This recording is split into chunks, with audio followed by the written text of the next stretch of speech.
Hello to the chicos and the chicas, welcome to the World Championship recap videos. Today I am very late, I already had 5 lessons, so I didn't have a chance to record this video, so this is gonna hit a bit late, but hopefully from tomorrow on I'm going to be able to deliver the goods a little bit sooner. Very exciting times indeed. Ian Nepomniachtchi and Ding Liren are fighting it out for the World Championship title and the lazy 1.2 mil euros, that is, versus 800,000 for the losers, so there's a lot at stake.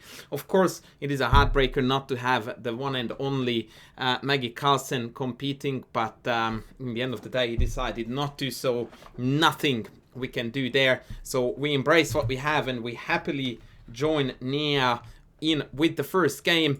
Very exciting stuff. Nepo really did try his best to somehow draw the first blood, and an interesting point was brought up by Anish Giri in the commentary that I really did like, which was that if you get white in the first match of a World Championship match and you don't try to, you know, go in for the kill, but you just, you know, want a lukewarm draw as a way to ease into the tournament and into the, well, it's hardly a tournament, but into the match, essentially you lose a white, and basically the whole entire story starts from game 2. You lost a white, as in you did not convert a white, and so you have got one fewer games behind the white pieces, and so it's quite important that right from get-go you go after your opponent, and that he did, at least in intention, when he went for this Deferred Ruy Lopez, which has been quite popular lately on top level.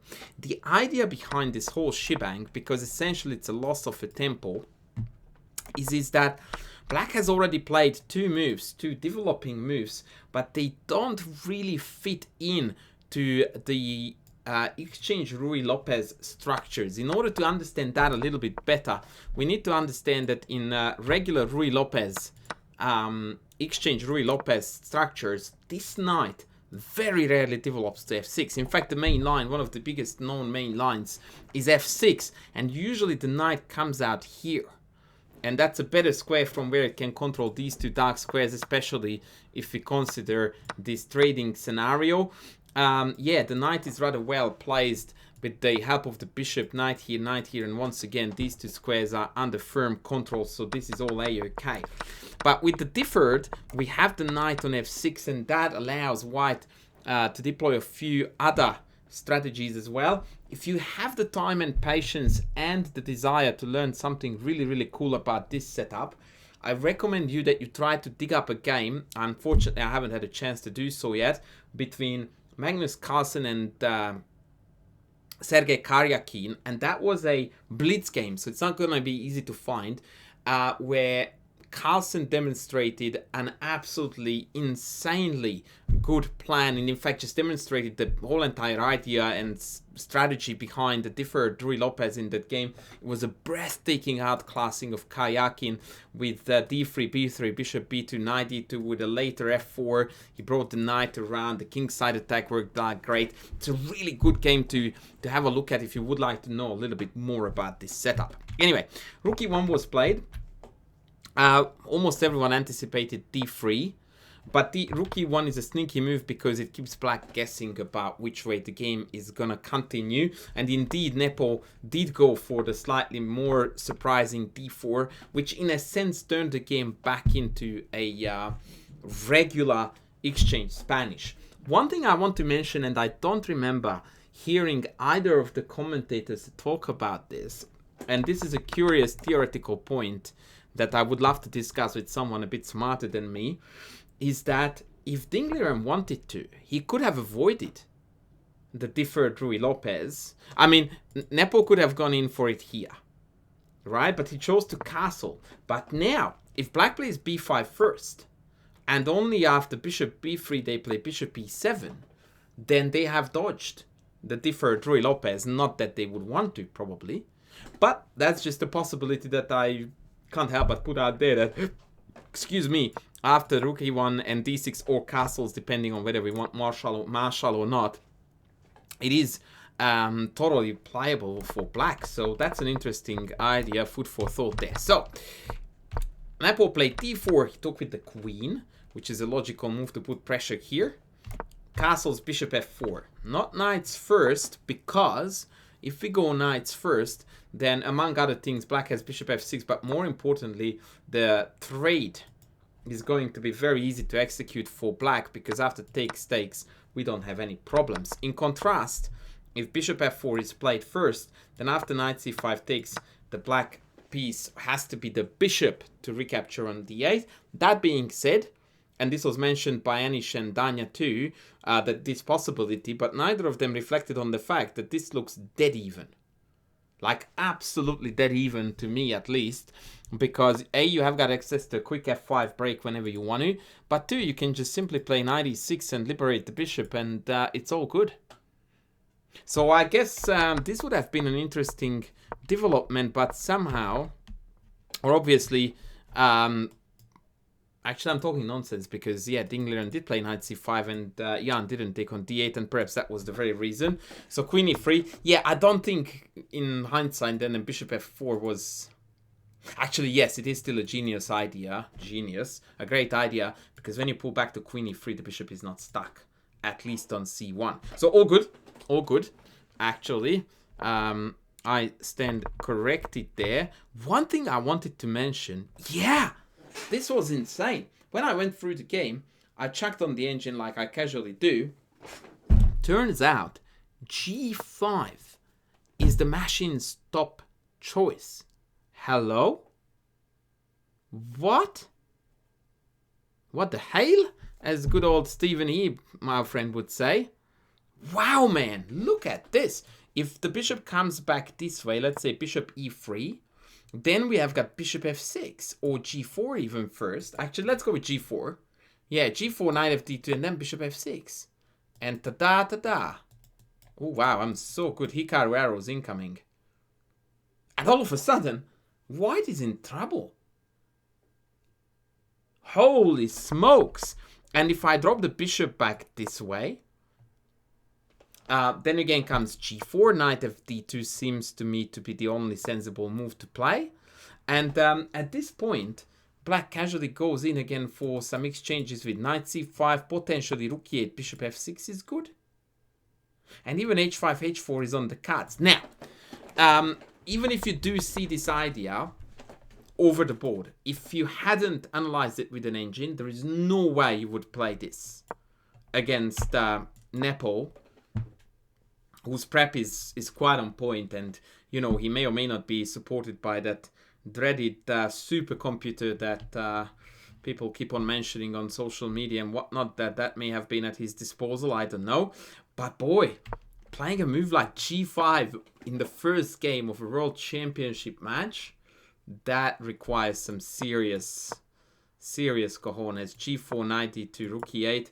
I don't know how sound it is, but I would have loved to see some chaos like this on the board, that's for sure. Okay, so we went knight c5, queen e3, bishop g4, and we are getting to the key part of the game. First and foremost, I want to show you that bishop f6 was a very interesting move, with the idea of provoking e5 and then simply dropping back, and thus turning the game into an actual Berlin. Because the Berlin, we have this e5 push. And the benefit of this for black is that now this diagonal is also accessible for the bishop. Also, the d5 square is loose. So overall, it's just lots of weak white squares. In general, the idea, and if we continue the way how the game went, now you see that rook d1 is not doable. And after f3 comes the key move knight e6, offering a trade. And after takes, white has got absolutely spectacularly nothing here. Despite the straight pawn structure, even rook d1, queen e8 is forced, but this is typically a position where white, usually speaking, doesn't have enough exactly because the pawn is far too advanced. On e4 it would be a different story, and f4, f5 is a virtual impossibility to execute without a light squared bishop. So this would have been very interesting for Ding. He didn't go for it. He went for queen d7. And I didn't listen to the press conferences, so I don't know if any of them saw it or didn't see it. It would be interesting to know. But the main idea here for white was that after h3, rook 8, d8, knight c3 was a very sneaky move. Very sneaky move with this beautiful tactical concept of queen d4 knight d5. Disconnecting queen and rook. If you take the queen, I go in for the check. And after king h8, bishop e3, a marvelous double attack remains on the board. Black is dead lost. Wow. That is just wowzers. Yeah, that was a beautiful motif. Once again, I don't know if it was seen or not. The engine says, by the way, very curious stuff, that after knight c3, black simply should ignore the hanging bishop here and play rook e8 and feed white his own medicine. Now, obviously, after takes, this ending is unlikely to yield enough, although c7 is hanging. Hang on a tick. Okay, so if I take, I guess rook d2. Yeah, this looks like enough. And if I take first and then take, then again rook d2, yeah? Oh! Maybe now rook a c1 and it's a rook better placed here rather than on e3, and now rook e2 or even rook d1 can come on time. So here the engine actually wants knight e6 first. Bishop g3 and then b5. Launching a bit of a queenside attack. And what if I blunder with rook d1? Oh no, one of the best moves actually. Rook c4. A motif known from the Sicilian, but more likely without the c pawn. That we are putting pressure on the knight and the pawn behind. And after king f1, wowzers! Isn't chess beautiful? And black is fine. Wow, that would have been very, very cool. Instead, we saw in the game knight e4, queen d7, knight c3, rook d8, and immediate knight f5. I really like this idea. Because here after bishop f5, ef5, let's say rook e8, white has got this crazy looking move g4 to back up the f5 pawn. And although both pawn structures are funky with the 4 versus 3, at least it seems to me that white's kingside pawn advance may deliver a bit of a punch against the black king. So it's definitely black who feels a little bit uncomfortable in this position. Also note that both queens are in the front of their respective rocks. Yeah, but I have a really delicious square to hide my queen. They don't. That's the best. And so this is definitely a bit of a pressure. And Ding correctly chose not to engage, allowing this scenario, which obviously stirred the game towards a very drawish character. Because from here on out, if the heavies come off, the opposite colored bishops will secure the draw no matter what. But the heavies are still on. And yeah, at this point, Nepo did have quite a bit of pressure, but I don't really think it's doable. I don't think it's doable. And the key moment in the game, according to many grandmasters, at least the ones I follow on Twitter, came about here when Ding played c6, and almost everyone condemned this move, claiming it to be borderline risking a win, or a lose rather, excuse me, because it weakens the diagonal, weakens the b6 pawn, weakens the d6 square, and it was just fully unnecessary. Black could have actually just taken on d3 and play a waiting move like king f8 or king h7 or pawn h5. But after c6, now it looks like white is penetrating, and boy, these pawns feel so vulnerable. But somehow Ding managed to slip away. So let's see what happened. b5, queen b8, so far so good. King h7, perfect, bishop. And this is actually, I think, where things started to slip away. Bishop c7, knight e6, bishop a5, and queen d7 would have been an interesting way to continue the game. But now it feels like the black queen is gaining a bit of momentum. The engine wants knight f4, queen f4, queen d4. But even here, white seems to be a clear pawn up with a lot of pressure. Wow, b4. Crazy town. And then check and perpetual check. How beautiful is that? And b4 was desperately needed for that to shut down the bishop's diagonal to come back and interfere with the d2 square for the checks. So now we have got a stock standard perpetual check. Yeah. And all the squares are accessible for black, but without b4, d2 would be under control. Wow! Holy moly, b4. Not bad. Not bad. Still, after takes bishop b6, it seems that white is on top.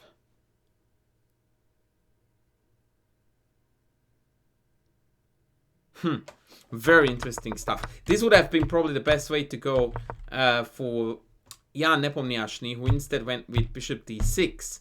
And after queen d7, Ding very quickly managed to connect the dots in the defense. Ian didn't take c5. Here, bishop takes c5 would have been met by not that, queen d2 right away, in.